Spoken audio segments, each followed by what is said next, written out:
Kiristoos ilma waaqayyooti amanna. Ilmi waaqayyoo moo waaquma? Kanaaf Yesuus Kiristoos ilma waaqayyooti jettamoo ati ilaali. Fakkeenya dhiisee rakkoota kan qabu. Ati Yesuusin ilma waaqayyoo jettamoo waaqayyo jetta? Yesuus Kiristoos ilma waaqayyooti. Ilmi waaqayyoo moo waaquma? Akkuma ilmi kee nama ta'u. Ilmi waaqayyoo waaquma. Okay, rakkoon qabu. Waaqni meeqa jira? Waaqni meeqa jira? Waaqni tokko. Tokko. Okay, waaqni tokko. Moo ilma waaqaati moo ilma waaqallee? Yesuus Kiristoos ilma waaqaati. Ilmi waaqayyoo moo waaquma? Akka ilmi kan kee nama ta'u. Ilmi waaqayyoo sun waaquma. Eenyutti booreen namni ati ilma godhattee ilmi kee nama ta'e arate yookaan sanyii bira qomoo bira ta'u namni aqee ilmi kee ilmi waaqayyoo si moo waaquma ta'a? Ilmi waaqayyoo Yesuus waaqa jechuudha. Yesuus waaquma. Kanaaf yeroo baay'ee kanarratti si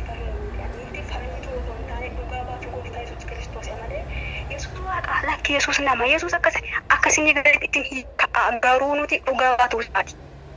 Naagalee ati amma Yesuus Kiristoosin waaqa jettee waaqayyo jette miti?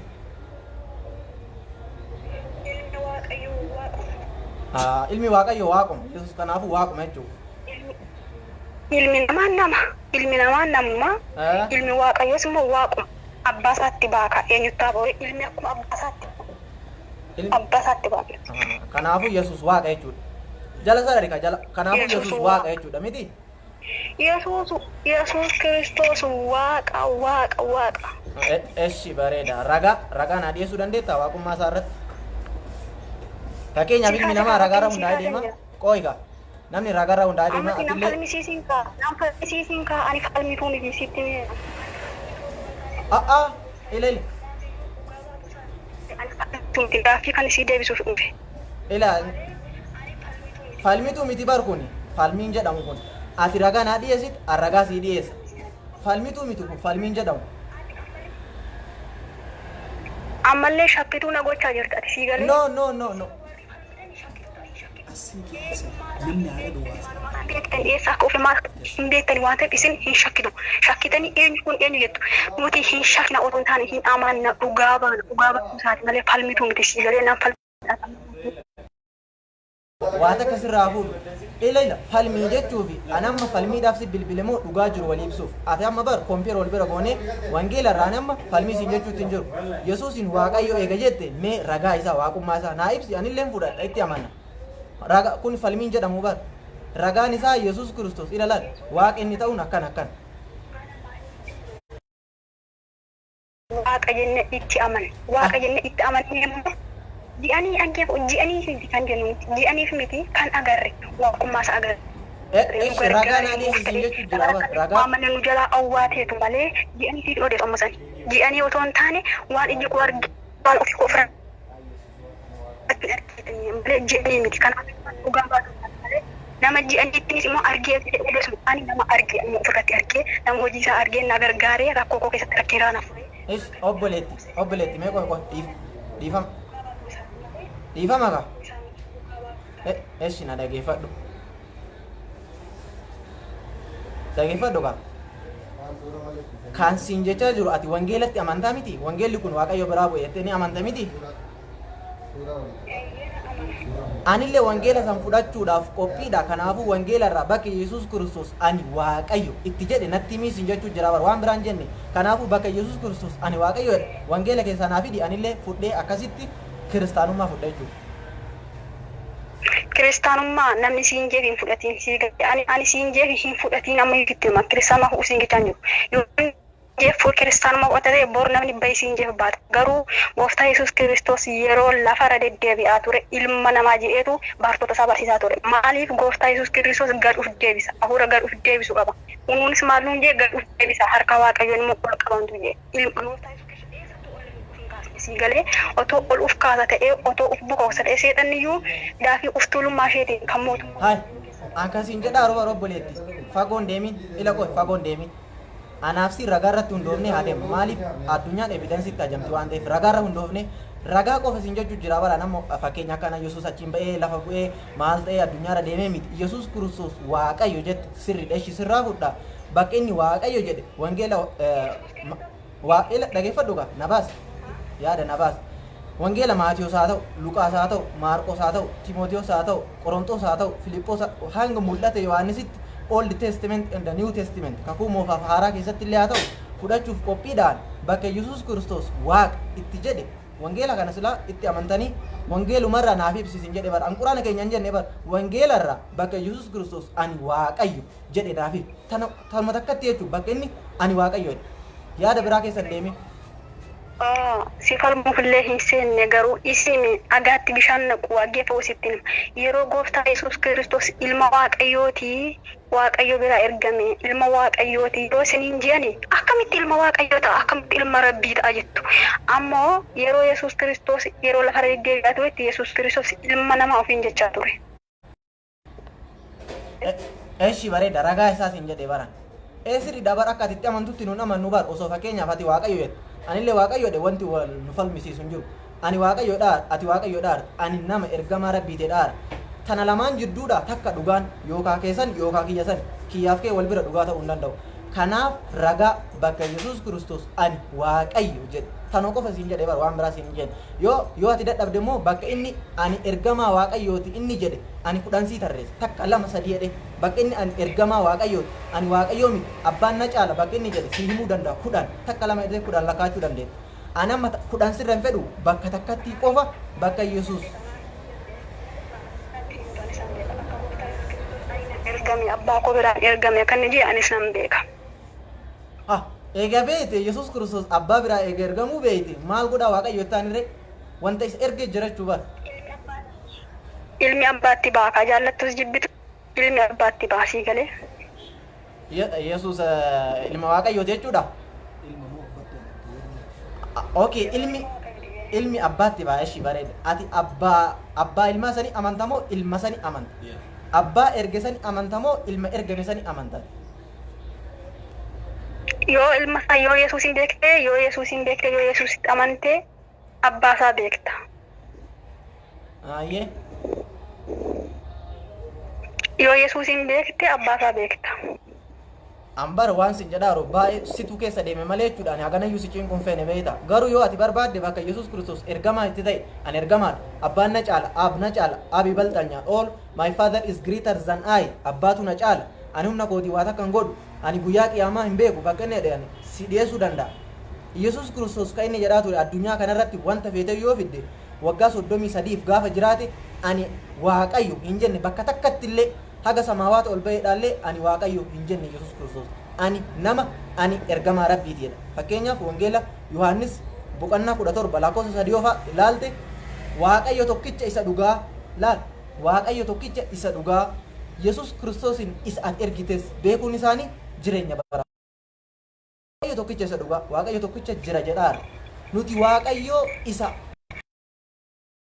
itti maa hin amannee dhaabar kan nuti jedhaaru ati ka jettu abbaaf ilmi tokko Yesuus abbaatti ba'ee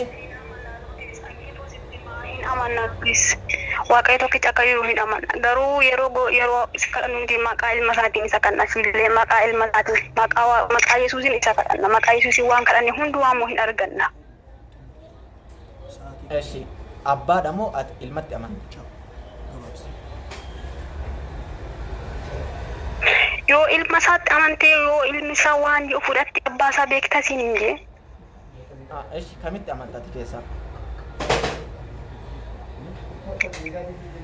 Ani duka buutuun gooftaa Yesuus jedha. Duka buutuu gooftaa Yesuus jedha.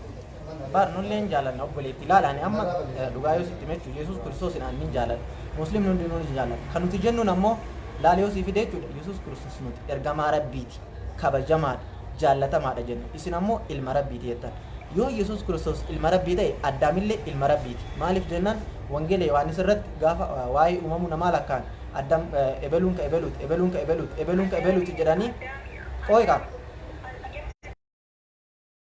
qooyqa sitti hima eshi qooyqa na baasi ka yaada kiyya akkas jedhanii jedhan gara biraa keessatti illee waa'ee yoo beekte waa'ee Solomoon akkuma beektu ilma Daawit maal jedhame ani ilma sirraa argatu ilma kiyya nin godhaa waan ni balleessullee ani halangeedhaan garafii akka inni sirraa godhaa ilma kiyya jedheen Yesuus Waaqayyo eenyuun Solomoonin jechuun ilma Waaqayyo jechuun ilala waan ati hubachuu qabdu son of God yookaan ilma Waaqayyo jechuun ilma Rabbiif dhalate osoo hin taane nama ajaja Rabbii guute jechuudha. Laal gabricha Rabbii kan nuti jennu kan nama ajaja Rabbii guute nama wanta Rabbii jedhu jala deemu jechuudha. Ilma Rabbii jechuun ilma isaaf dhalatee miti. Waaqayyo ilma hin qabu maal godha ilmarraa? Ilmatti najamu Waaqayyo. Kanaaf ilma Rabbii ka jedhamu sun yookaan ilma Waaqayyo ka jedhamu suni ilalaal kana na bochi. Ilma Waaqayyo jechuun nama Waaqayyo nama ajaja Rabbii tole jedhu nama akka Rabbi jedhetti deemu jechuudha. Yesuus ilma Waaqayyooti jechuun ilma isaaf dhalatee miti. Laalate amma ilmuma Waaqayyoof dhalatee yoo ta'e Waaqayyo sani amanuu qabda laal. Waaqayyo Yesuusin argamsiisanii amanuu qabda malee Yesuusitti amanuu qabda obboleettii. Laal agartee nuti bari Yesuusin hin jibbinu hin jaallannu. Kanaaf jecha nuti ka jennu Yesuus ergamaa Rabbiiti jechuu jira. Akkamitti dhaggeeffoo sitti nama akkamittiin amanne Yesuus durumayyuu akka lafa iddoo abbaa ture beektamoo hin beektuuti. Maal jettame? Abbaa isaa bira waaqa irra akka ture. Yesuus abbaa isaa bira waaqa bira akka ture beektamoo hin beektu. Eshi haa turu. Eshi.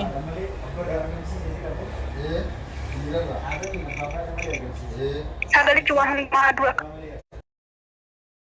kana Iyo Yesuus Kiristoos dura abbaa bira ture. Abbaan isaa rakkina nama keessa jiru argee cubbuu namitti kufee argee jireenya barabaan nama qaqqisuuf jecha daandisuuf jecha ilma isaa kana gara biyya lafaatti fide. Ambar ka jedhaa jiru eshi Waaqayyo bira iyyuu haa turu. Waaqayyo waliinuu haa turu rakkoon qabu ila dhageeffadhu kan. Ila ka jedhaa rubaan. Gooftaa Yesuus Kiristoos kan fannifame hatee cubbuu go'ee ejjee dubartii namaa irratti qabameetu kan fannifame gooftaa Yesuus maaliif ajjeefame naaf himuu dandeessaa?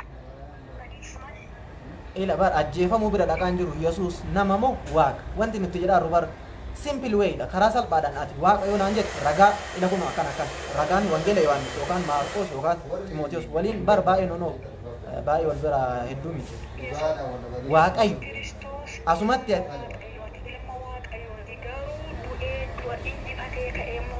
maasaa mul'iseera ilmi Waaqayyo Waaqa ilmi leencuma sajansana. Eshi ragaa isa ragaa Yesuus Kiristoos ati ilma Waaqayyo ta'e dhaarta moo amma Waaqayyo dhaarta?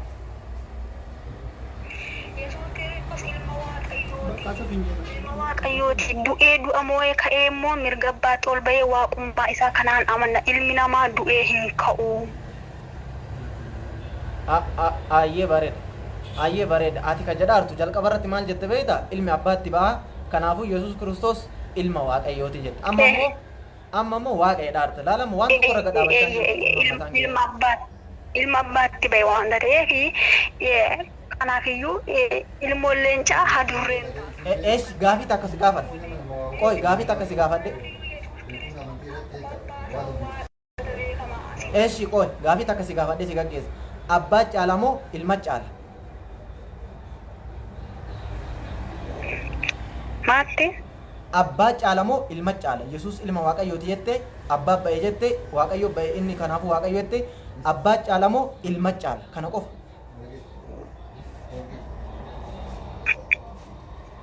Abbaanis ilmis waluma keessa jiru.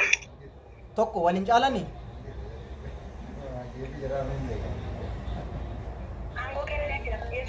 Waaqayyo ilma isaa haa caaluyyuu malee aangoo kenneefiira Yesuusiif waan hundumaa kan gochuu danda'u. Maashaallah hedduu si galateeffadha akka jedhaartutti abbaan ilma haa caalu malee aangoo isaa kenne jedhaarti sirriidha. Kanaafuu bar abbaa aangoo isaa kenne sanitti maan amannee dhaabata amantee jirta maashaallah ati ammaa musliima taate. Maaliif hidhamannu isintu hin beeku malee nuti yeroo qaannu yaa Waaqayyo abbaa keenyaa jennee kadhanna. Abbaan ila bar akka jedhaarti obboleewwan kiyya dhiifammoo yeroo takka obboleewwan kiyya jidduudhaan anatu sirrii jira ishee sirrii jira yookaan ana gore isin dhageeffadhaa inshaallah dhugaa jiru keessaa hubattan jechuudha. Anaaf ishiin haasawa qofa osoo hin taane isintu dhugaa jiru keessaa hubattan. Abbaa fi ilmi tokko an jedheennan abbaan ilma haa caalu malee ilmaaf aangoo kennee jira naan jette. Anillee kan jedhaanii jiru abbaa aangoo kenneef sanitti maan amanneedha bar walii gallaa bar sila jedhaani jira kanaaf gaafii kiyya kana abbaa ilma aangoo kenne sanitti maan amanneedha amma siin amanna nuti gaafa kadhannu waaqayyo abbaa keenya kadhanna yesuus ni beena kadhatanii waaqayyoonis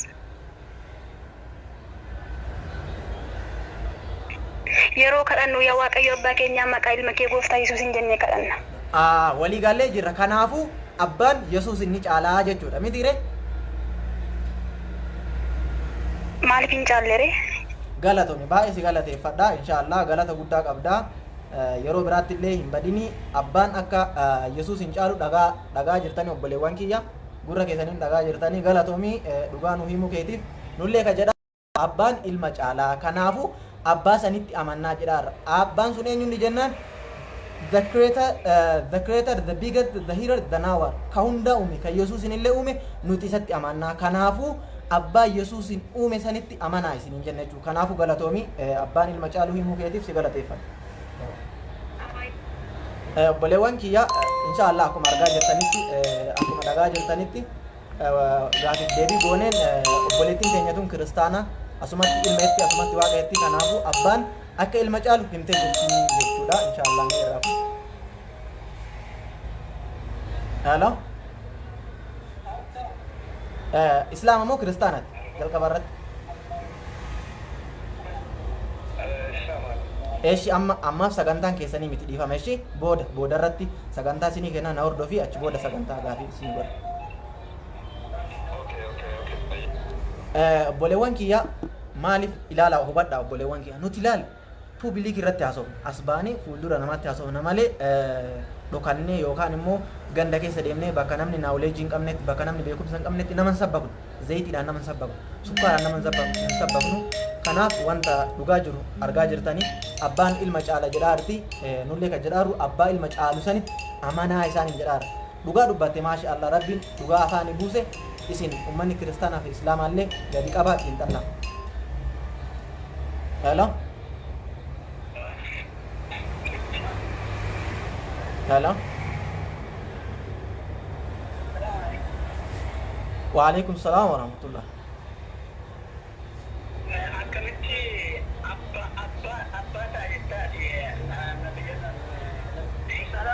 ربنا كمتا أباتا الثانية فكنا في نملك أفوران أممي أفوران أمم يومله إنن كنا كمتين أباتا في تيتو أبا رجال نملي أني جدا في أمة دمله أكمتا أباتا وندا أفوران أممله الإسلام مو كريستان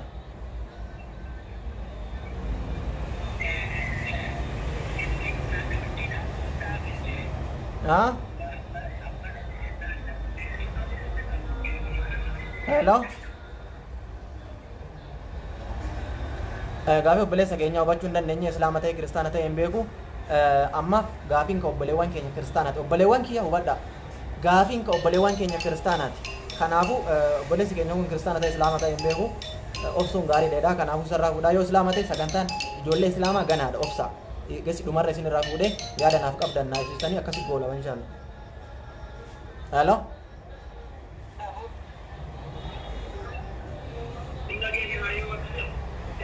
obboleessa kiyyaati kiristaana moo islaamaa siin jedhee bara kanaafu islaama eega taate sagantaan keessan ganaadha obsiisin jechuu jira ishee ijoollee kiristaanaa gaggeessina dura obboleewwan kiyya ijoollee kiristaanaa gaggeessina ijoolleen islaamaa hin bilbilina taaddasaadha kanarraa fuuna hello akkami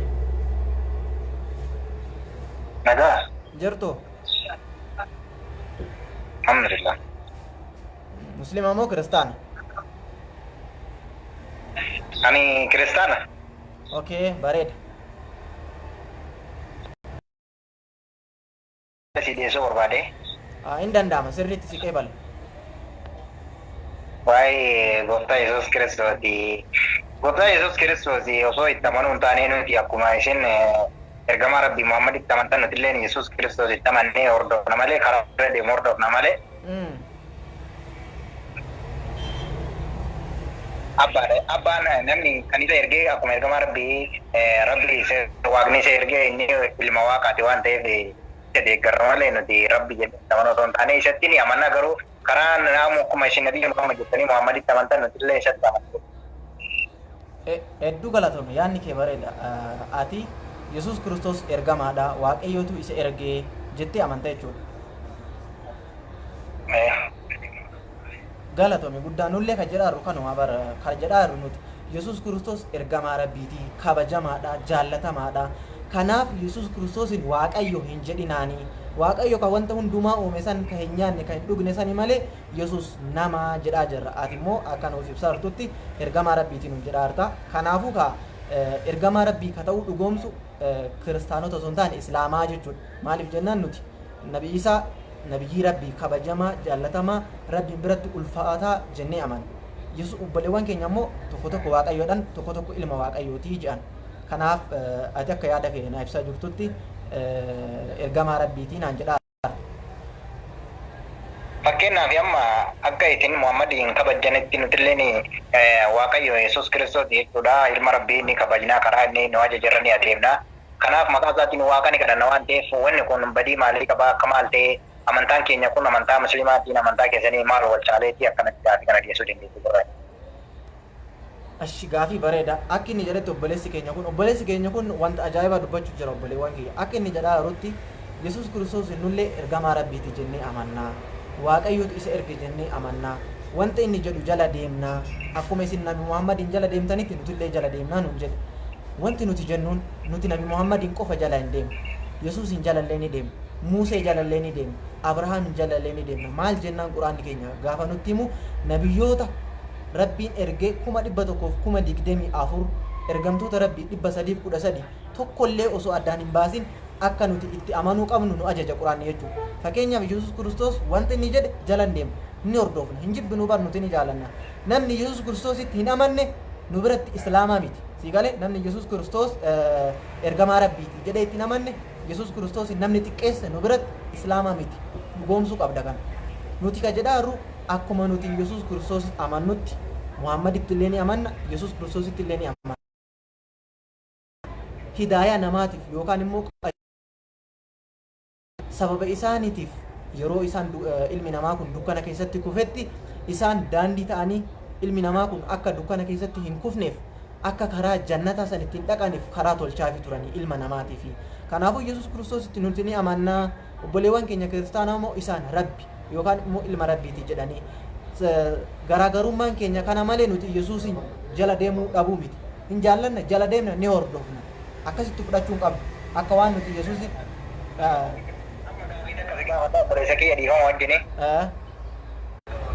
hello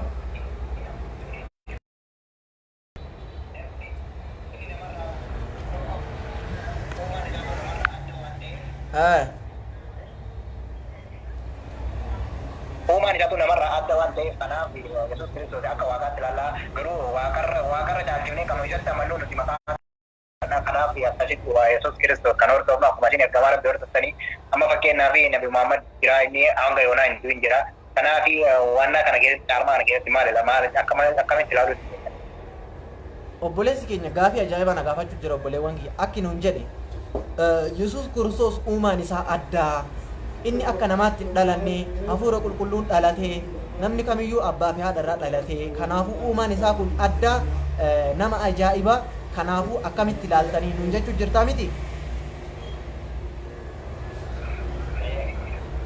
Gaafiin isaa akkan obboleewwan kiyya ati fadhuudha achumaan obboleewwan kiyyaallee ibsa nama 1,100 si ilaaluu jira si dhageeffachuu jiralleedha. Obboleessi keenya akka nuun jedhe uumaan Yesuus Kiristoos addaa kanaafuu isin akkamiin ilaaltanii nuun jedhe jalqabumayyuu rabbiin wanta Yesuus Kiristoosin adda godhee uumeef dandeettii ofii mul'isuuf obboleessi keenya kun cufatee jira gaafii ajaa'ibaa gaafate kanaaf obboleewwan kiyya Yesuus Kiristoos abbaa malee dhalatuun rabbiin isan godhu maaliif jenna akka afurii uume akka afuritti akka gurguddaa afurii uume akkaataan afran itti uumuu kun ilma namaa rabbiin dandeettii ofii mul'isuuf li'annahu qaadirun alaa kulli shay that is the Allah is the over of all things competent. Rabbiin wanta hundumayyuu dandahaadha ani akka fedhetti isin uuma jechuma akeekuuf Rabbiin akkaataa garagaraatti ilma namaa kana uume jechuudha. Yesuus Kiristoosin qofa haala addaatti Rabbiin keenya hin uume.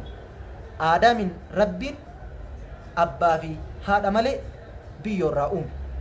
Uumaa tokko Rabbiin akkaataa afurii nama uume isiniin jedheera. Aadamii kana Rabbiin biyyoo gosa garagaraa walitti qabee abbaa fi haadha malee uume tokko.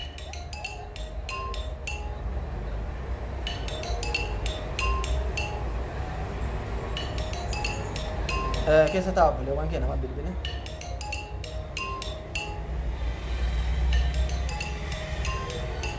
Musliimatuni irraan kaasnu gaafni nuun jedhe akkaataa afuritti Rabbiin nama uume.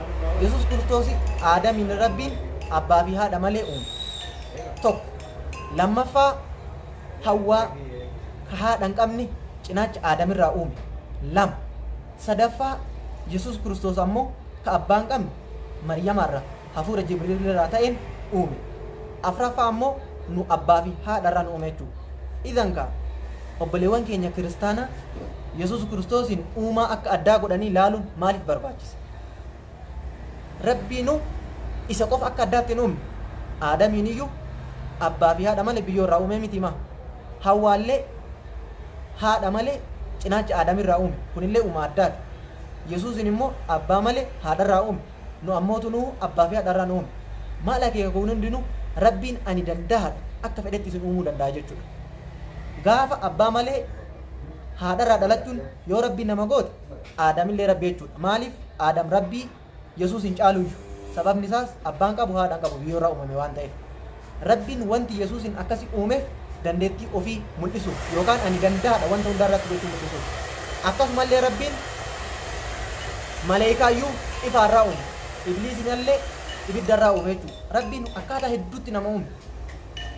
Rabbiin keenya akka takka qofatti osoo nama uume edaa Rabbiin kun waayyuu hin danda'u jechuu dandeenya. Rabbiin gosa garagaraatti godhee si uume. Dandeettii ofii mul'isuuf warra sammuu qabuuf jecha jechuudha. Obboleessa kiyya gaafeeti na gaafatteef Yesuus abbaa malee dhalatuun Rabbiin isa hin godhuu jechuudha. Wanti abbaa malee Rabbiin isa uumeef ani dandahaadha ani akka fedhetti isin uume jechuu Rabbummaan akeekuuf isa abbaa malee argamsiise. Hawwaallee haadha malee abbaarraa argamsiise. Aadaam immoo abbaa fi haadha malee argamsiise. Nu ammootu nuhu abbaa fi haadharraa nu argamsiise jechuudha. Rabbiin dandeettii ofii mul'isuuf kun deebii keetii jedhee yaada. Ijoolleen musliimaa hin bilbilina ijoollee kiristaanaa malee. Kanaaf obboleessi keenya kun akka nuun jedhetti obboleewwan kiyya musliimaa fi kiristaanaa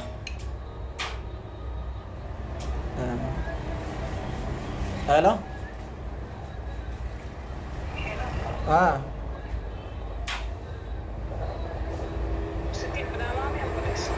nagaa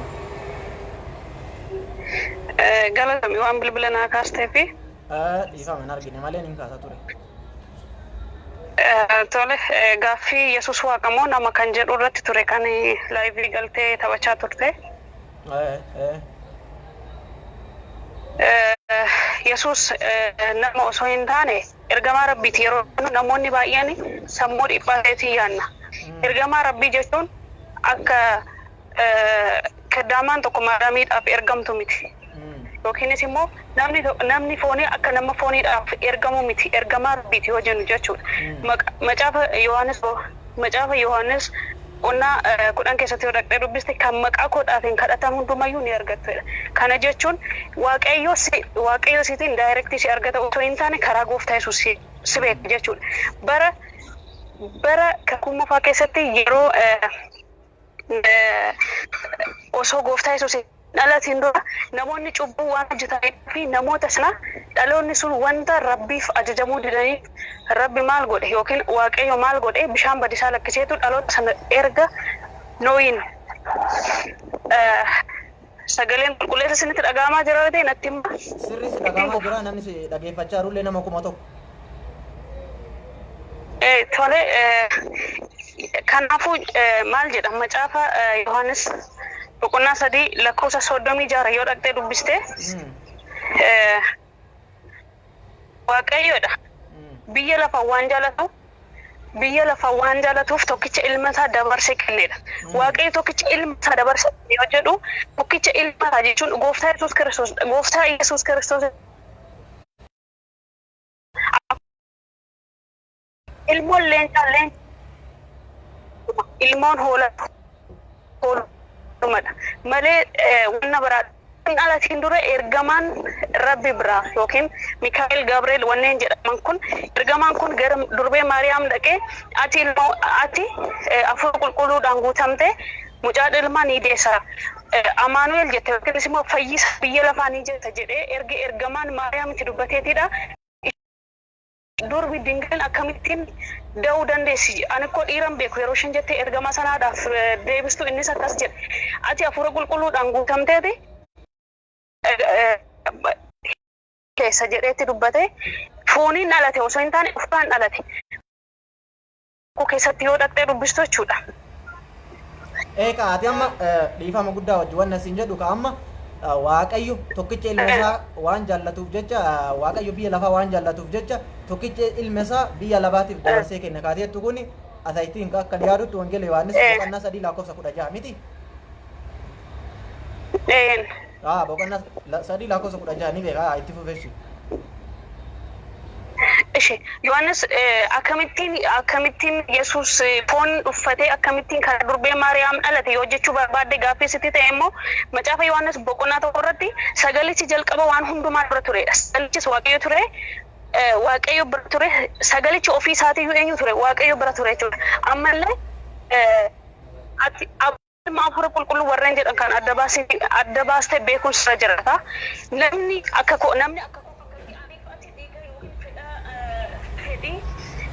Koi me dhiifama yeroo takka akkaataa dhalachuu isaa irratti nuti shakkillee hin qabnu quraanillee wangeellee dhukana jedha rakkoon qabu akkaataa dhalachuu isaa irratti wanti nuti shakkinu yookaan immoo rakkoota kan qabu kan siin jedhaaru Yesuus waaqamoo nam yookaan waaqamoo ergamaa rabbiiti jettu atakka keetitti jechuudha. Yesuus ilma Waaqayyooti. Na dhaggeeffadhu. Ergamaa rabbiiti isa jettu ko dirama siif kaasee jira. Ergamaa jechuun akka ati fakkeenyaaf amma nama tokko osoo qacartee of jalatti nama sana akka ergattu yookiin akka miindaadhaan ergattu osoo hin taane tigalee wanta abbaan keessiin jedhu wanta ati ajajisan nama siif raawwatu yookiin akka kee osoo hin taane kan hafuura qulqulluu ilma abbaa ta'uudhaan kan yookiin immoo jarreen kun tokkodha. As dhageeffadhu. Ani fi abbaan tokkodha. Macaafa Yohaannis boqonnaa 3 keessatti dhaqee dubbifadhu. Ani fi abbaan tokkodha jedha. Tigalee abbaaf ilmi tokkodha. Abbaa fi tokko suutame abbaa fi ilmi tokko jette. Abbaa fi ilmi tokkodha jedha. Macaafa qulqulluu keessatti.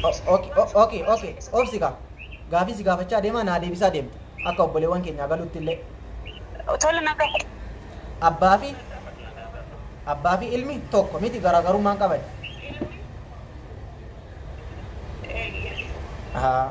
Abbaan miti. Garaagarummaa takkayyuu hin qaban jechuudha isaan lachuuyyuu. Walqixa aangollee walqixa qabanii dandeettii walqixa qabanii isaan lachuu tokko aabii waldi manfas quddus ahadu amalaa kunniin sadan tokko jechuudha. Abbaa fi ilmi tokko garaagarummaan qaban. Itti amantaa jecha kan akka abbaa fi ilmi tokko ta'an itti amantaa rakkoo iyyuu hin qabu.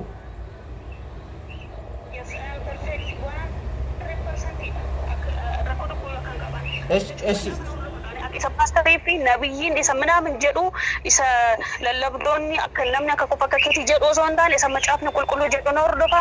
Macaafni qulqulluun abbaa fi ilmi tokkodha jedha. Hanqichi waan tokkollee wanta jijjiiruu hin jiru jechuudha. Gaaffii kee ammallee yoo qabate itti fufu. Eshi koo eeganaadha kanuma keessaan fagaatii naa obsitti koo dhaggeeffattoota waa ibsuu barbaada. Obboleewwan kiyya akka dhagaa jirtanitti wanti isheen naan jette abbaa fi ilmi tokko garaagarummaa hin qabanii walqixa naan jette. Itti amantaa jennaan eeyyee itti amanaa wangeela jedha waan ta'eef abbaa fi ilmi tokko garaagarummaa takka iyyuu hin qaban aangoo takka qabanii naan jette. Inshaallah ani immoo itti fufa jechuu gaafii kiyya. Abbaa fi ilmi tokko naan jette mini. Eshi wangeela Yohaannis boqonnaa 14 lakkoofsa 28 naa dubbisi.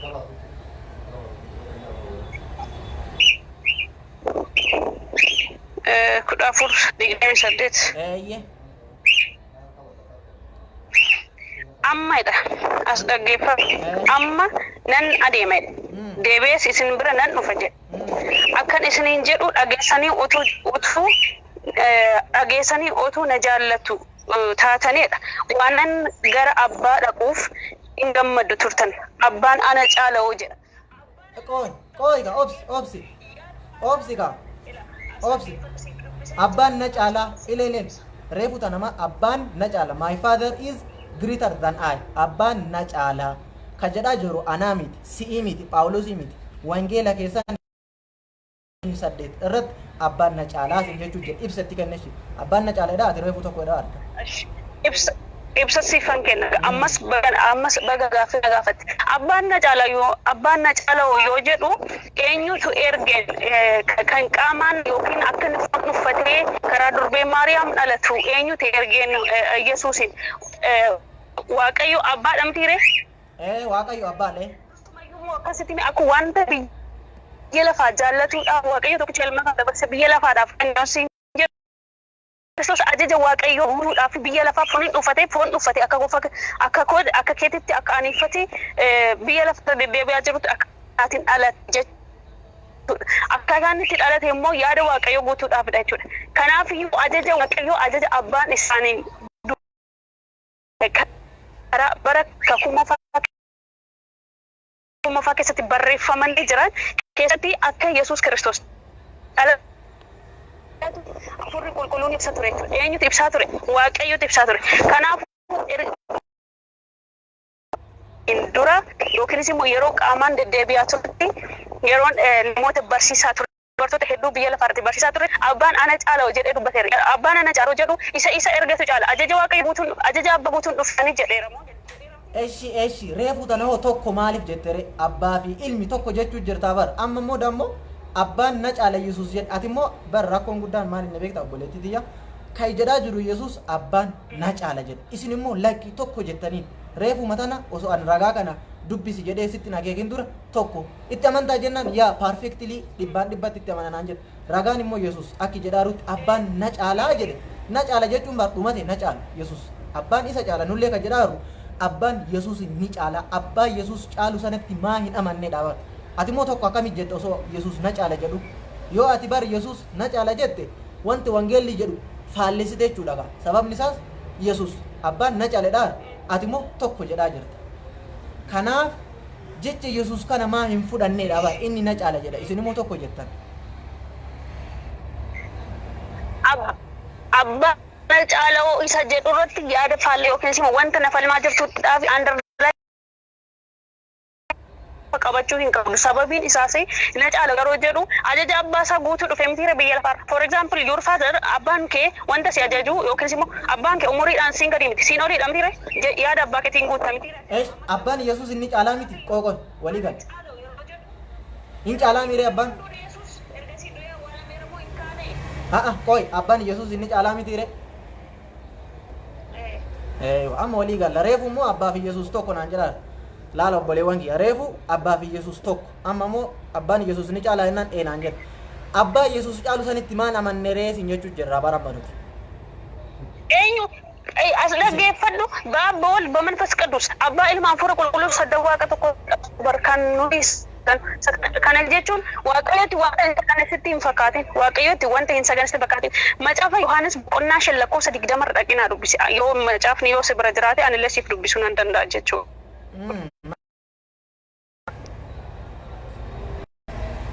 ati bar osoo achin dhaqin iyyuu dhageeffadhu osoo achin dhaqin osoo achin dhaqin osoo achin dhaqin wanta ani bira sin dabarsine tokko maali beekta osoo achin dhaqin abbaan Yesuus akki jedhaa obboleettii ta'e walii galaa deemu abbaan Yesuus na caala jedhee jira miti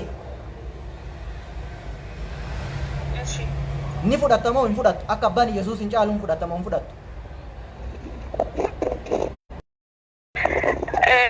macaafa qulqulluu irratti hundaa'ee nan fudhadha jecha kee osoo hin taane macaafa qulqulluu irratti hundaa'ee nan fudhadha isa macaafni eshi bareeda mee jidduudhaan dhaabadhu obboleewwan kee akka argaa jirtanitti obboleettiin teenyatuun jalqaba irratti abbaaf ilmi tokko jedhaarti waliin caalan jennaan eeyyee waliin caalan naan jette amma immoo ragaan eeree fi jennaan hin fudhatta jennaan hin fudhadha naan jette ragaa nu baateerti haa galatoomtu abbaan akka Yesuus caalu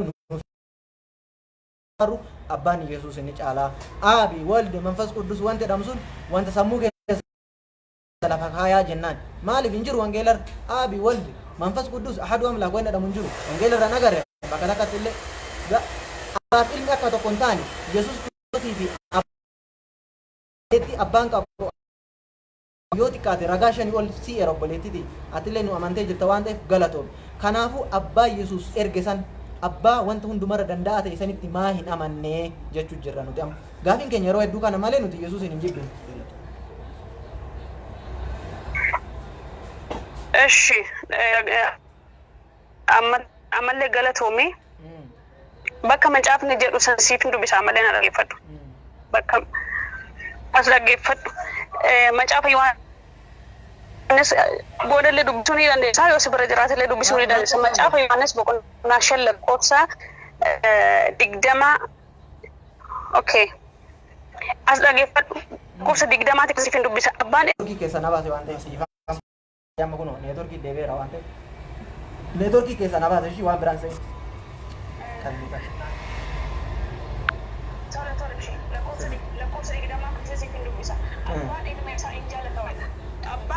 abbaan ilma kan jaalata ofii isaatii kan hojjetu hundu ilmatti agarsiisa isin akka dinqisiifattaniif inni hojii kana irra caalu hin agarsiisuuf jedheedha eenyutu ilma abbaatu jechuudha as dhageeffadhu abbaan warra du'an kaasee akkuma isaan jiraachetudha ilmis immoo warra barbaadu hin jiraachudha abbaan ofii isaatii humattu hin faradudha firrii hundumaa harka ilma isaatti kenneera mareedha firdi eeshi waliif galla firdi ilmaafis ulfina haa siifan xumura kala qoosicha xumurre qabadhu gaaffii kee yookaan ta'e hundinuu abbaadhaaf ulfina akkuma kennutti ilmaafis ulfina haa kennu ilmaaf ulfina kan hin kennine abbaaf ulfina hin kennu jedha gaaffii itti fufi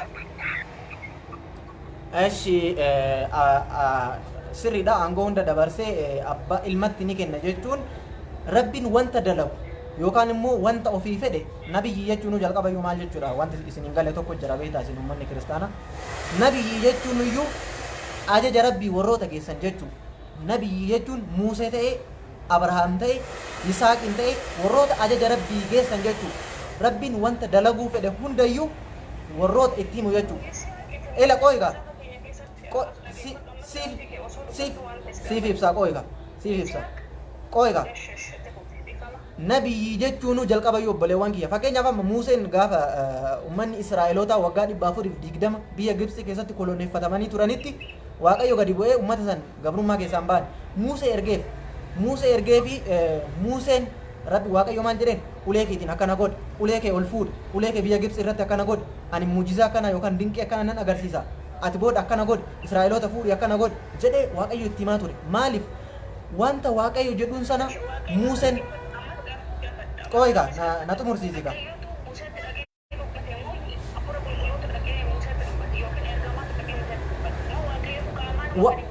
Waaqayyomatu daarektiliidha malee hafuura qulqulluu miti yeroo sana nabiyyoota kaawwan hundayyuu Gabriel yookaan Jibriilittu itti geessaa ture amma sagantaa san keessa na seenaadhaaf kaase malee jechuudha waa'ee Muuseetti hin jiru maal jechuu barbaade bakka sanatti wanta dalagu hundaa Waaqayyo nan mul'isa jechuun sirriidha Yesuus Kiristoos yoo ragaa kana fudhatte jechuudha wangeela Yohaannis 5:30 naa dubbisime shiyam deebii ati amma dubbisteef sii taa'ee yaada 5:30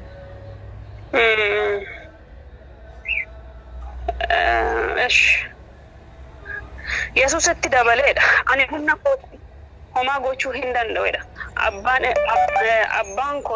abbaan koo irraa kan dhaga'etti anaaf farada firdiin ani faradus qajeelaadha firdiin eenyu faradu firdiin ani faradus qajeelaadha ani yaada koo duukaa bu'uu hin barbaadu yaada isa ana ergee duukaa bu'a malee jedha galatomi baay'ee galatomi Yesuus maal jedhe an humna kootiin waa takka gochuu hin danda'u dhumate ilaallu dubbiin Yesuus humna isaatiin waa takka gochuu hin danda'u humna eenyuutiin malee humna abbaa isa ergeesanii malee nuti ka jedhaa rubari Yesuus waa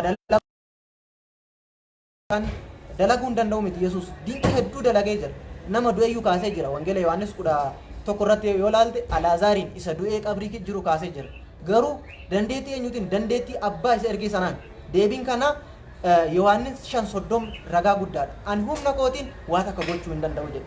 Yesuus humna isaatiin ofirratti waa takka gochuu hin danda'u. Garuu abbaan immoo ka fedhen ajjeesa, ka fedhen jiraachisa, ka fedhen shuuma, ka fedhen shaara. Nuti ka jedhaa jirru abbaa fi ilmi tokkoo miti.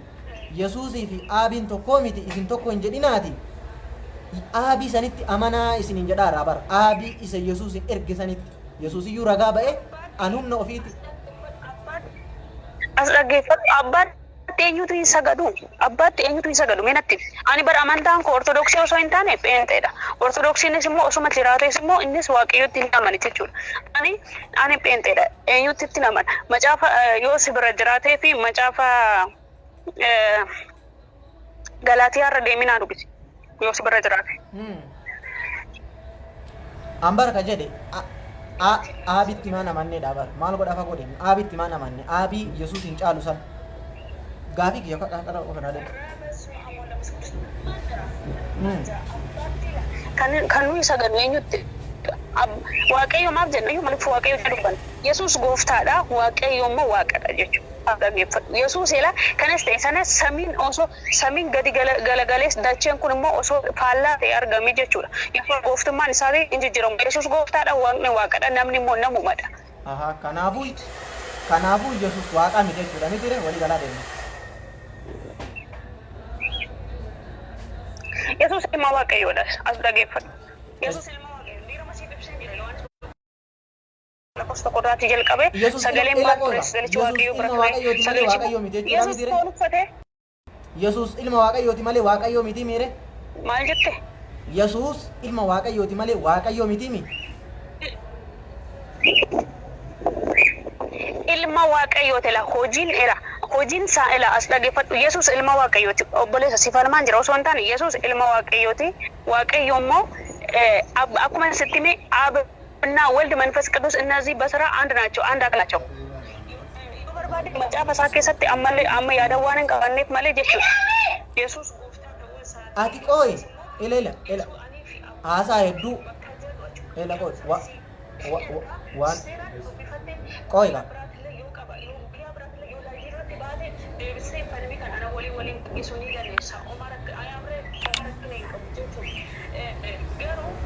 አባፍ ኢልሚ ይጀርኩን አመስ ወንድ ስትማጅሩ አባፍ ኢልሚ ይጀርኩን ማለዳ አባፍ ኢልሚ ሆጂዳን ተኮዳ ጀቹዳ አመስ ነረገፈዱ አባፍ ኢልሚ ተኮዳ ገሩ ኢልማ ዋቀዮት ኢልሞ ለንጫ ለንጩ መዳ ባሬድ አባፍ ኢልሚ ተኮ ከነበር ሬፉ ተኮ ሚቲ አባ ለቶሚ ያደኑፍ ዲኤስዲኤፍ የሮ ብራሞ አካኑመቲ በዲነሺ ኢልሚ ለንጫ ለንጩ ኢልሚ አሱ ታለቱ ኦቦሌዋን ኪያ argaa jirtanii nama 1,500 laalaa jira ammallee asin rakkoo hin qabu obboleewwan keenya kiristaana ammallee bilbilaa yaada ibsadha argaa jirtanii gaafii deebii taasisnu keessatti argaa jirtan jedheetiin yaada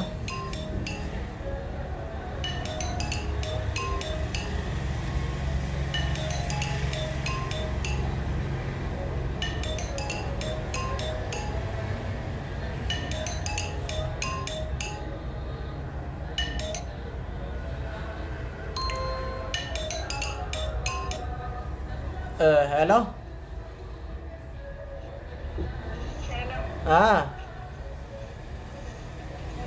enna gam reefu immoo neetworkii keessaa si baase gara biraatti akka hin yaadne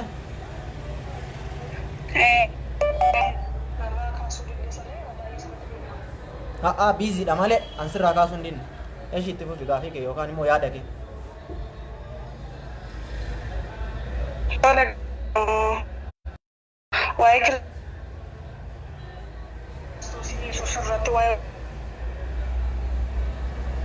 sagaleen keen jijjite sirreessime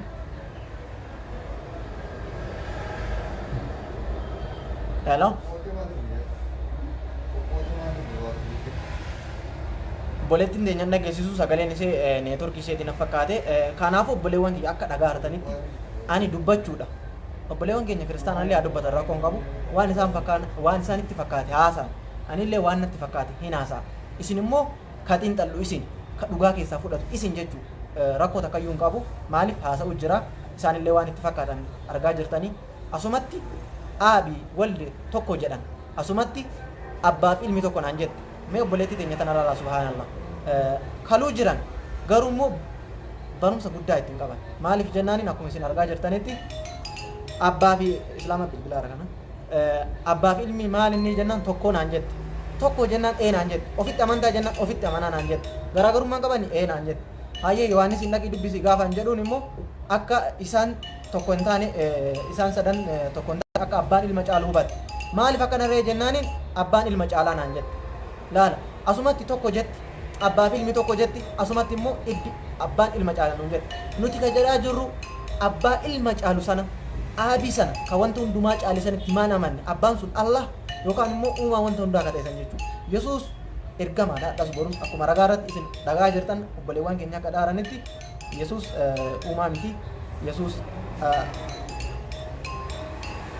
isaan iyyuu ragaa ba'aa jiranii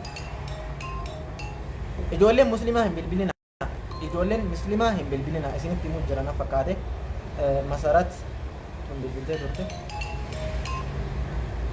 hello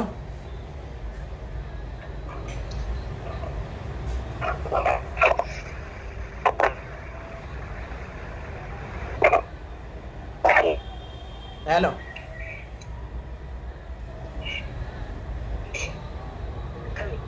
nagada yaada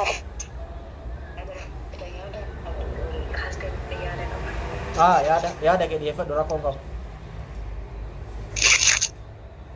yaanan isin jedhe ati dura ortodox ture amma gara muslimaa si jette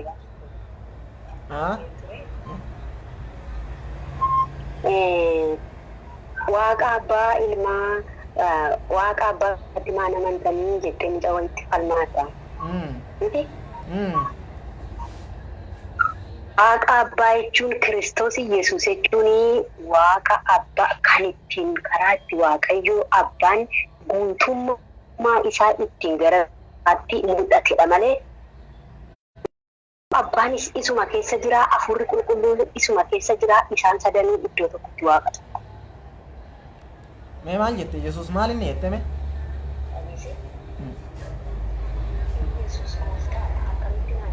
Waaqayyo. Waaqayyo.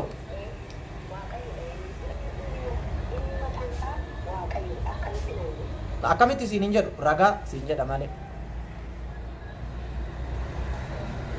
Ragaan isaa immoo kitaaba qulqulluudha. Naadis san barbaade. Ragaa san barbaadaniyyuu. Amma hojiin harkaa qabaa jiru hojiin hojjechaa jira waan ta'eef xiqqoo kitaaba qulqulluu banuu hin danda'u amma hojii hojjechaa sittaa ta'aa jira. Eeshi rakkoon qabu haguma beekturraa ragummaa isaa haguma beekturraa rakkoo takka qabu ragaa takka qofa naa'ee takka qofa shanii miti lamaa miti sadii miti takka qofa takkaa san kan Yesuus waaqayyo ta'uu ibsitu.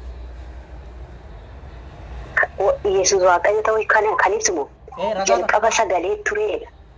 Dhaggeeffadhu jalqaba sagalee tureedha. Sagalee ture sagalichi waaqa ture waaqarra ture sagalichi ofuma isaayyuu waaqa ture inni ifa ture ichis dhaloota hundumaa ibsaa dhaqee dubbisi wangeela Yohaannis akka jalqaba isaarraa boqonnaa tokko dhaqee dubbisi. Sagalichis waaqarra ture sagalichi immoo ofuma isaayyuu waaqa ture inni garaa Maariyaam keessatti kan gadi bu'ee dhalate nama miti otoo nama ta'e immaa Yoosef wajjin wal bira isa deessika ishiin afura qulqulluudhaan fuutee isa deesse malee abbaa manaa ishee wajjin walitti dhuftee miti kan dandeesse. Sagalee waaqarra ture sanatu foon uffatee akka koo rakkatee anaaf beela'ee rakkachuuf ba'aa koo baachuuf jedheetu foon namaa alama mallattoo cufame mul'ata Yohaannis keessa dhaqe. Mallatticha cufamee chaappaa torbaan mallatteeffame. Mul'ata Yohaannis boqonnaa sadii irra dhaqe boqonnaa sadii haga afurii gidduu dubbise. Mallatticha cufamee sagalee eenyutu banannaan jedhu namni banannaa barbaadanii dhabamuu ani nan boo'e baay'isee guuteen boo'e Yohaannis. Achi immoo maanguddoota 24 keessaa tokko kan mallatticha hiikuu argameera hin boo'inaan jedheedha. Inni kan mallatticha hiikuu qabu silaan nama ture Kiristoos immoo waaquma ta'ee yoo jiru foon garaa namaa keessatti. Eshi gaggabaabsa dhiifama xiqqoo gaggabaabsa sagalichi waa hundumaa dura ture kaatee amma naa erte kun wangeela Yohaannis boqonnaa tokkorraa jira sagalichi waa hundumaa dura ture sagalichi waaqayyoon bira ture sagalichi ofii isaatiif waaqayyo achuma gasiqee boqonnaa 14 irratti sagalummaa waa hunda dura ture kun foon uffatee nu gidduu buufateedha miti foon inni waaqarra ture inni mataa isaa waaqa ture sun foon uffatee immoo dhufee nu gidduu buufateedha. Eshi bareeda anin beeka rakkoon qabu siima waan ati yaadde sagalichi waa hundumaa dura ture amma gaafa ingiliffatti hiiktu in the beginning was the word was the God and the word was God amma kam jabeeta sagalichi waa hundumaa dura ture gaafa ingiliffatti hiiktu moo oromiffaan in the beginning was the word jalqabatti jechatu ture originaalii hiikaan isaa sagalee miti jecha malee jalqabatti jechatu ture jechi sun waaqayyoon bira ture ela qoyiga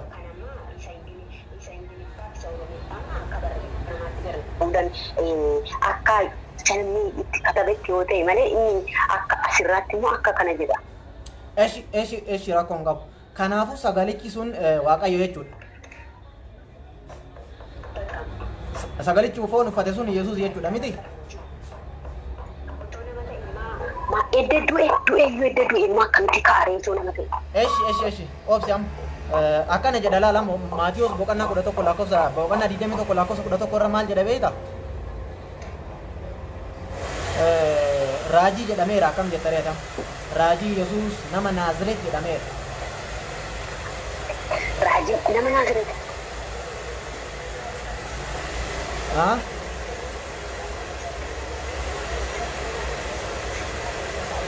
Kanaafuu barreessaa Museen seera keessatti. Akkuma anaan kan biraas isin kaasaa inni immoo namni isi. Qoy gaafi si gaafadha. Ka sagalee uffatee gabbu'e suni waaqayyo moo ilma? Kana qofa naa deebisi. Ka sagalee jalqaba ture. Ka foon uffatee Maariyaam irraa dhalate sun waaqa moo Yesuus? Yesuus immoo ilma waaqaati. Ilma waaqaati immoo waaqa?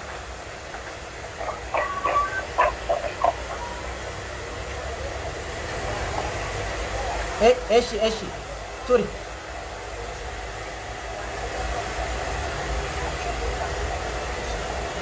eshi akka obboleettiin deeman kun jedhaartutti waa Yesuus jalqabumayyuu waaqa garuu ammoo nuhu Maariyaam irraa foon uffatee nuuf jecha gadi bu'ee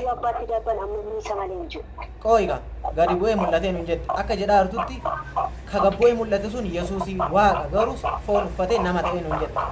Ayye bareeda. Yohaannis 3:16 irratti immoo maal jedha beektaa? Yohaannis boqonnaa 3 lakkoofsa 16 irraa maal jedha beektaa? Yohaannis boqonnaa 3 lakkoofsa 16 irraa maal jedha beektaa? Waaqayyo biyya lafaa waan jaalatuuf tokkicha ilma isaa dabarsee biyya lafaatii kennee jedha. Ilaalaat Waaqayyo biyya lafaa waan jaalatuuf qoyiga obsi waaqayyo tokkicha waaqayyo biyya lafaa waan jaalatuuf tokkicha ilma isaa dabarsee biyya lafaatiif kennee jedha. Ka foon uffatee dhufe sun waaqa jedha argata. Asis Yohaannis 3:16 irratti ilma waaqaati jedhaa jira. Duuba waliin faalleessu. Qoyyaa dhaggeeffadhu gaachirratti siin deebi'a. Ilma waaqaati kan innaa jettu ilma waaqaati waaqummaan isaa immoo iddoo kamii seete? Karaa isaa tabanuudhaan waaqayyoon ilma isaa erge sun wanta hundayyuu dabarsee harka ilmaatti kenne.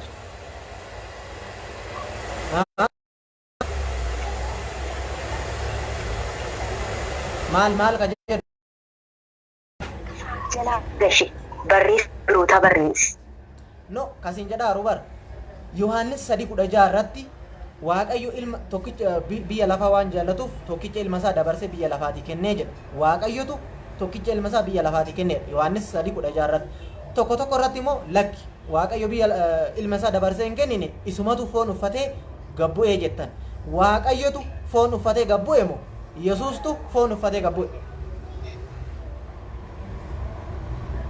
Laala waaqayyo uffatee gadi bu'e otoo hin taane ilma isaa dabarsee biyya lafaaf kenne. Ilma isaa sana keessaan immoo guutummaa biyya lafaaf isaa mul'ise.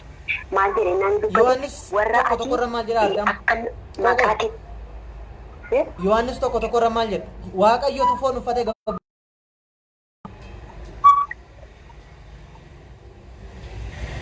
Dhaggeeffadhu kaa. Xiqqoo sagalee kibbadaan itti dhaga'amu. Yohaannis tokko irra maal nan jette beekta? Sagalichi waa hundumaa dura ture, sagalichi Waaqayyoon bira ture, sagalichi foon uffatee gabbu'ee jette. Sagalichi foon uffate sun eenyu naan siin jenna? Waaqa naan jette. Yesuus jalqabumayyuu Waaqa foon uffatee gabbu'ee naan jette. Waaqa naan jette. Yohaannis 3:6 irratti ammoo ilma isaatu gabbu'e malee Waaqaa miti jedhe. Waliin faalleessuus hin jedhe. Ilma isaati immoo Waaqa gabbu'e.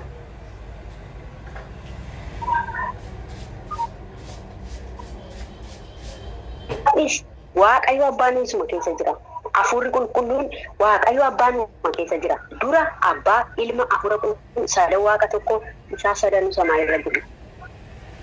Sababa cubbuu keenyaaf immoo Waaqayyo immoo ofii isaanii of nu barsiisuudhaaf jecha immoo ilma isaa immoo dabarsee nuuf erge. Guutummaa ofii isaa ilma isaa sana keessa taa'eetu ilma isaa sana foon uffachiisee gara maaramu keessaa akka inni galu godheetu asitti immoo ittiin gara ofiitti nu bute. Ittiin gara dhaqnee mirga isaa akka teenyuuf gara isaatti nu fide gara jireenyaatti.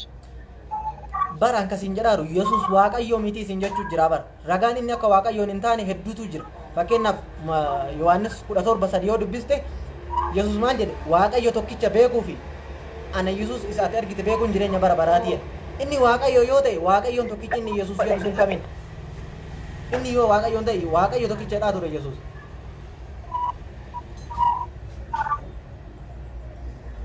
Dhaggeeffadhu inni guutummaa Waaqayyootu isa keessaa mul'ateen siin jedha. Ofuma isaayyuu immoo Waaqayyoodha. Ofuma isaayyuu immoo fayyisuu hin danda'a. Abbaa dhumti Waaqayyoo inni abbaa dhumti isaa suni aaboo hundumaa fayyisuus wanta hundumaa kenneefira. Harka isaa jala gasheera. Biyya lafaatti Waaqayyootu harka isaa jala galchee miire turi. Waaqayyootu harka isaa jala galchee mi? Kanaafuu Waaqayyo aangoo Yesuus harka isaa jala galchisan itti maan amannee jennaa barnoota yeroo hedduu. Waaqayyotu harka Yesuus jala aangoo galchee jira. Qooyika isa aangoo namaa kennutu caalamoo isa aangoon kennamuufitu caala. Atama fakkeenyaaf biyya wayootoo deemaa jiraatte fakkeenyaaf hin dhalatte miti. Hin dhalatte. Dhalattee amma guddachuudhaaf piroosisiin ati keessa dabartu hin jirtu hin jiru. Waaqayyoof nama walitti mul'isin. Waaqayyo piroosesii takka hin barbaachisu. Waaqayyo jiraatadha jalqabumayyuu.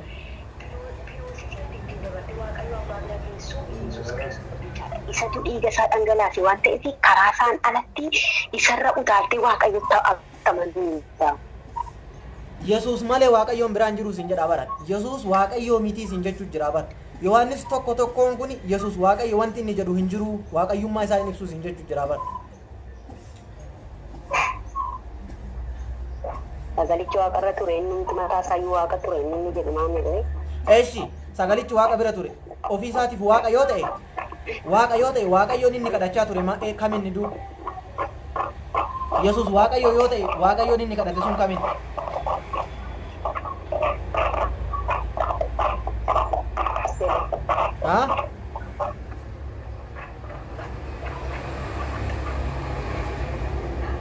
Boleewwan kiyya biraa bilbilaame boleettiin teenya akka dhaartanitti Yohaannis tokko nu dhiyeessite. Yohaannis tokko ani Waaqayyo waan jedhamu hin jiru. Asumatti sagalichi wanta hundumaa dura ture foon uffatee nu gidduu buufatee jira. Yesuustu Waaqa ture garuu immoo foon uffatee Yesuusin kun foon uffatee nama ta'ee nuun jedhan. Yohaannis 3:16 irratti immoo lakki Yesuus foon uffatee wannoon hin taaneeti Waaqayyo gadi hin buuneeti ilma isaa ergee jedhan. Yohaannis tokko ka Waaqayyo foon uffatee dachii kana gad dhufe jedhan qabanna moo lakki ilma isaa Waaqayyo erge ka jedhan qaban. Kam qaban ofumaa wal faalleessa.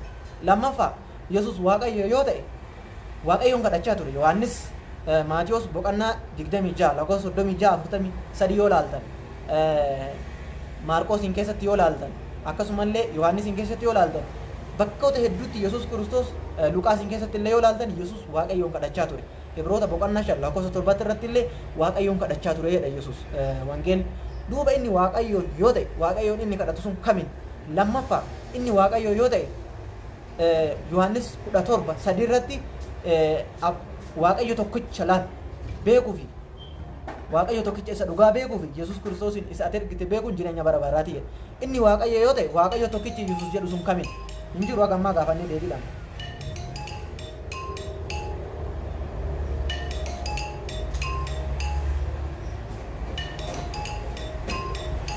ijoollee musliimaa gaafii isin irraan fuudhu obboleettii teenya qo'ame imoodhaan bilbilaa yeroo ta'u miseenjarii kaaseedhaan Allah ijoollee musliimaan bilbilee nama obboleewwan kiyamee dhiifama. Hello.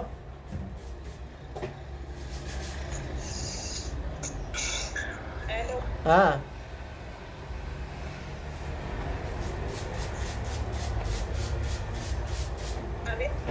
Indah kam.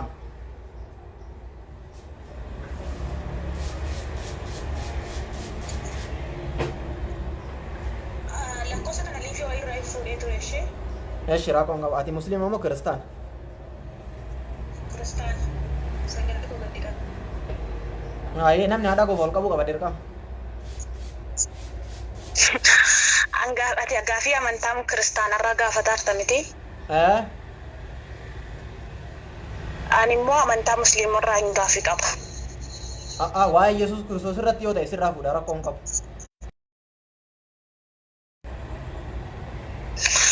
Gaafiin kan kooti jechuudha. Waa'ee Yesuus Kiristoos irratti yoo ta'e rakkoon qabu. Waa'ee Yesuus Kiristoos irratti yoo ta'e sirraa fuudha. Garuu sagantaa kanaan ala yoo baate sirraan fuudha. Maaliif sagantaadha waan ta'eef?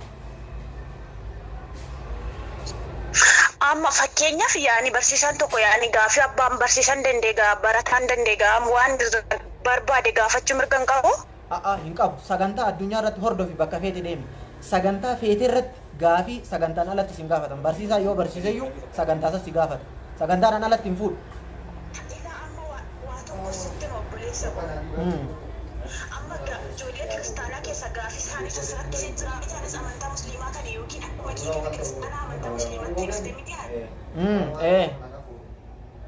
Kanaafuu wanta achi keessatti gaafii nati yoo gaafadhe yoo dhugaaf saboo adda bariin danda'u?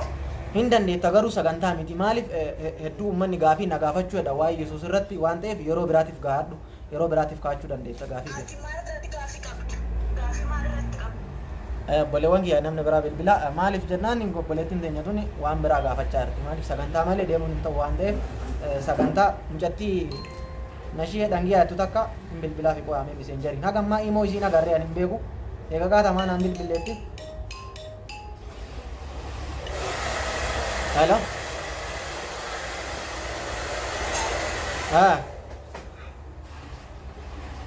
Assalamualaikum. Waalaikumsalam.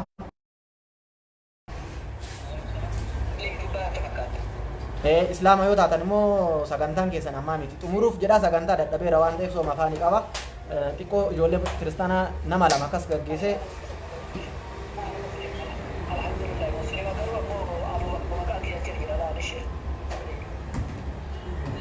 obboleewwan kee ijoolleen musliimaan bilbilinaa isiniin jechuun jira ijoolleen musliimaa dhiifama naa godha sagantaan ganaadha sagantaan amma ijoollee kiristaanaati. Ijoolleen musliimaa hin bilbilina. Hello.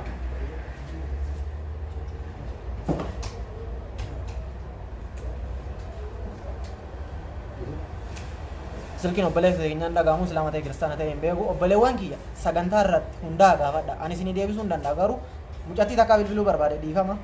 Mucattii kiristaanaa takka bilbiluu barbaade miseenjaraan keessa seettanii dhaggeeffattanii yoo isiin kaaste yeroo hedduu komantii ala kan arrabsituu fi gaafii gaggaafattu argaa inshallah bilbilaa fi nashee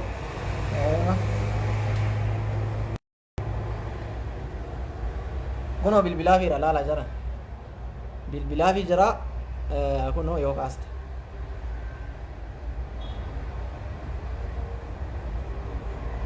yaada kiyya narraa fuudhii jettee komantii alatti hedduu ba'uu jirti waan ta'eef bilbilee kunoo miseenjari argaa jirtan jedhee yaada. Kunoo bilbilaa fi jira hin seenaa hin kaastu. Immoo yaada kiyya narraa fuudhii jettee yeroo hedduu komantii ala argaa jira as duraallee komantii irratti yeroo hedduu hin kaastu obboleewwan kiyya laala argaa jirtan jee yaadaa hin kaastu arguu jirtanii eega qaataati yaada kiyya narraa fuudhii kunoo bilbilaa fi jira itti deebisa ammallee itti deebisu jira inshallah yoo kaaste akka jarra.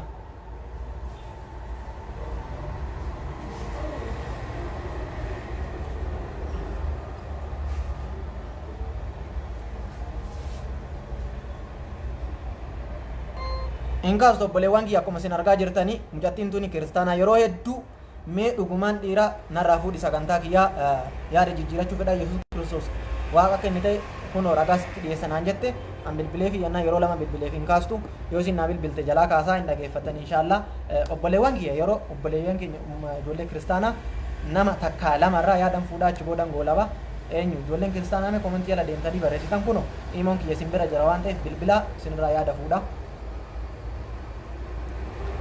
obboleewwan kiyya inshaallah mee ijoolleen amma ijoolleen kiristaanaa garuu mana fakkaate ijoolleen musliimaa mee yaada qabdan yaada naaf qabdanii yookaan immoo inshaallah akkasitti goolabuuf jira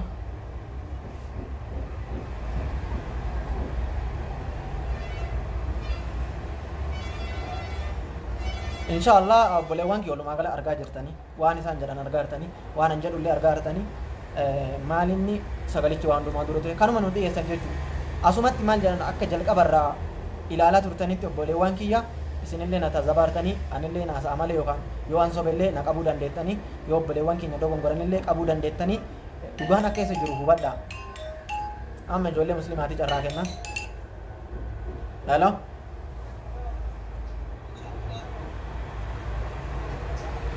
hello waalaikum salaam sagalee keessan ol kaasame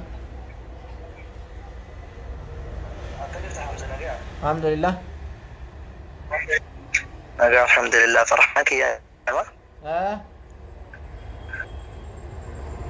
ان شاء الله ما شاء الله تلقى بريد رجل تاج جبادو ان شاء الله وقدام سيسان اجرته كرار رجل كرادو قادا اكسم ربي سبحانه وتعالى سيفا لافسو هدو هجي ربي تجعل تما تاتي كتاو ساتي الدسون بارك الله فيك هدون دبادو hojiin kun hojii hundi keenya iyyuu ilaallee arginedha hojiin nama dadhabsiisu ta'uu nan beeka akkalleetis dadhabbii kan argitee abdiin kutanne inshaallahu ta'ala du'aatti kun waan biyyattillee taatee bakka hundarrattillee keessumaa uummata keenya uummata Itoophiyaadhaaf kan barbaachisu maaliif jennaan wanti akkasii kun hedduu waan beekamneef waan akkasii kanarratti jabaattee hojjettee uummata birootiif illee fakkeenya akka taatu abdii guddaadhaan qaba maaliif jennaan bakka deemnu karaa deemnutti ganda keessa deemnu keessatti Yesuus geetana yookaan Yesuus goftaadha jechuun hedduun dinqanii nun warri as jiru sooshaal miidiyaadhaan waa hedduu baratu jirra laakiin ammoo warri biyya keessa jiran rakkoo fi gadadoo hedduu keessa dabarsaa jirani inshaallahu ta'ala gara fuulduraatti fakkaattii kee hedduu akka hotu abdiidhaan qaba jajjabaadhu inshaallaati kaayyoo kee gara fuulduraatti itti hoosiin jedha barakallahu fiik yaada kan ilmaan bilbile galatoomni ayyee ustaan farahan kiyya anillee beekaa dalagaa keessanii dalaguma fakkaattu irratti jirra inshaallah rabbiin isinirraa jaallatu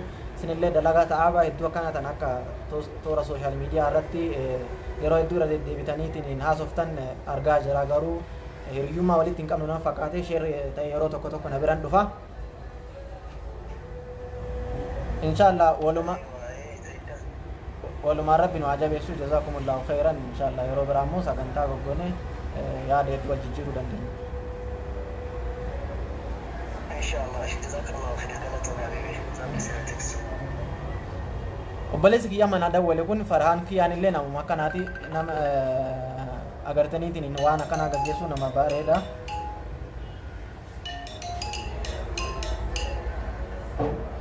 Halo. Assalamualaikum. Waalaikumsalam.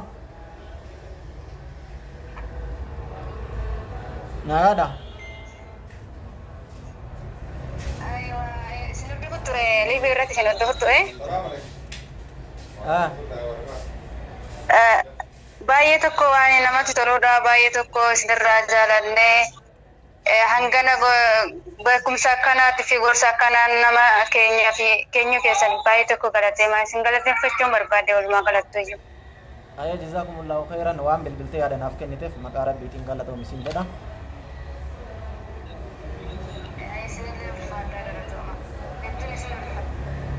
Obboleewwan kiyya inshaallah kana fakkaata. Obboleessi keenya amma faraan nu bilbile kuni namuma waan akkanarra jiru rabbi sirraa jaallatu. Ini argaa toora sooshaal miidiyaa irratti inshaallah.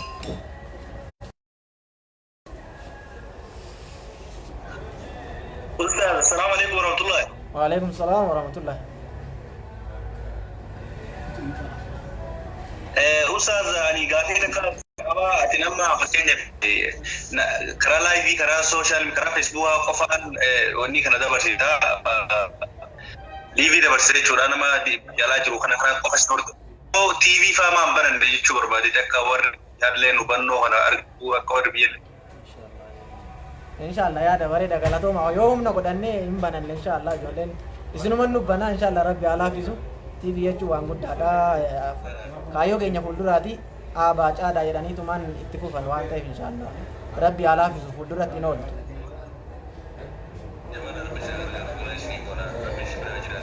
Ayya galatooma.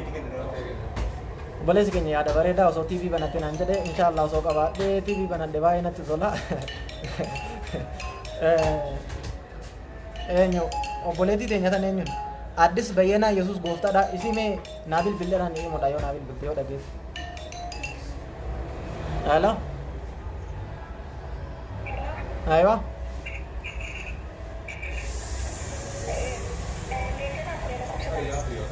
Rakkoon qaba haase.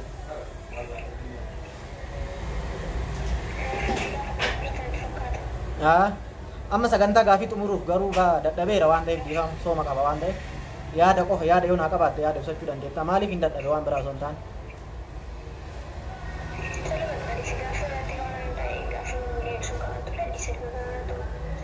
Eeshi yeroo paartii akkanumatti yeroo biraa isinirraa fuudhaa yeroo rabbiin alaafisetti maaliif sooma qaba waan ta'eef dadhabeera dhiifame ishii.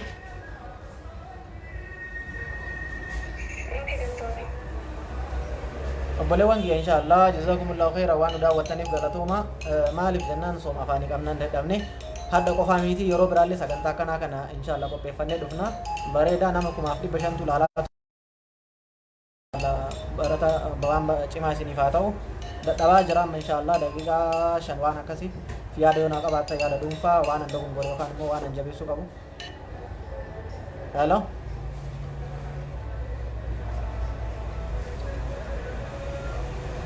Waalaikum salam.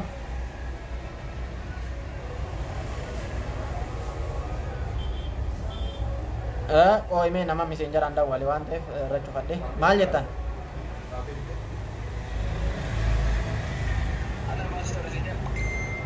Eenyu jettanii baasitoo? Ayyee.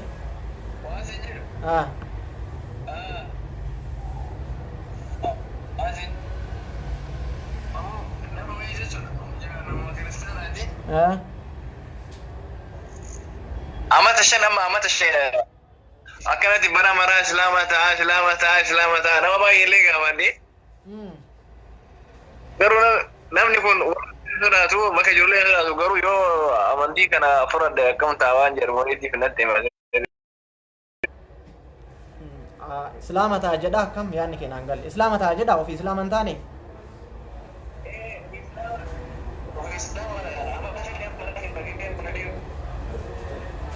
Inshallah yeroo mara bifa dheefitti ta'a dhugaa jiru haga dandeettiin ibsuu fi yaadi yoo ka biyya alaa jiru ta'e sagantaa teenya akka seenu affeeri.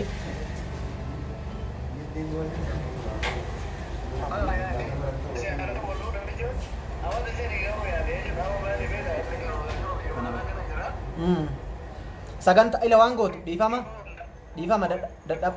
dadhabaa jira waan ta'eef xiqqoon illee sooma afaanii qaba akka gootu obboleessa keenya san sagantaa tiyya affeeri haa dhufe haa dhageeffatu. Yookaan atillee gorsii gaafa rabbi fedheef immoo hin ta'a inshallah waan ta'eef galatoom.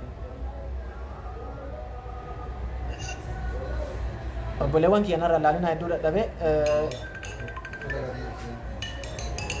imoo fi miseenjaraa wal bira dawwalaa artanii kam kaasanii. Khalaas obboleewwan kiyya jazakumullahu khairan galatooma isin jaa.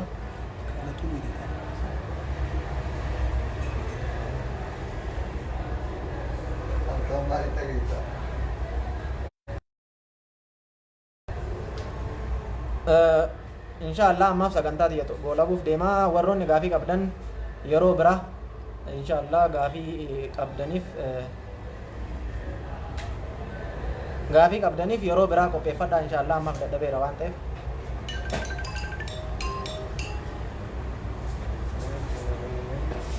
Obboleewwan kee miseenjaraa fi imoo wal bira dawwalaa hartanii kaasuu hin danda'u maaliif wal bira kaasuu hin danda'u tokkuma kaasa. Hello.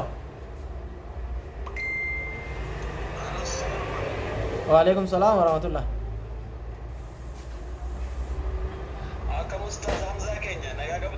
alhamdulillah.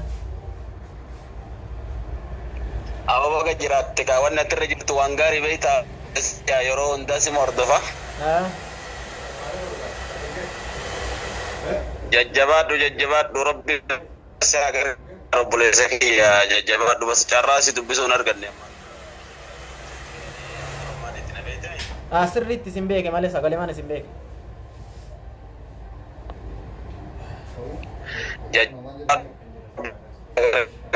jajjabaadhu wallahi caaltu waa hunda rabbiin si qabsiise rabbiin gartee irratti si agargaaru inshallah jajjabaadhu karaa gaarree jirta yaaki waan akkanaa kana beektaa namni rabbi beekumsa kenneef irratti baay'isee osoo hedduma hirmaate bareeda. Ati nagaa qabda fayyaan kee akkam jiruuf jira. Inshallah yeroo biraa isin dawwala mee amma sagantaa raara waan ta'eef kana goolabee messengerii isin dawwala yeroo namni gadeetti inshallah yookaan immoo imoodhaan haasofna dhiifama.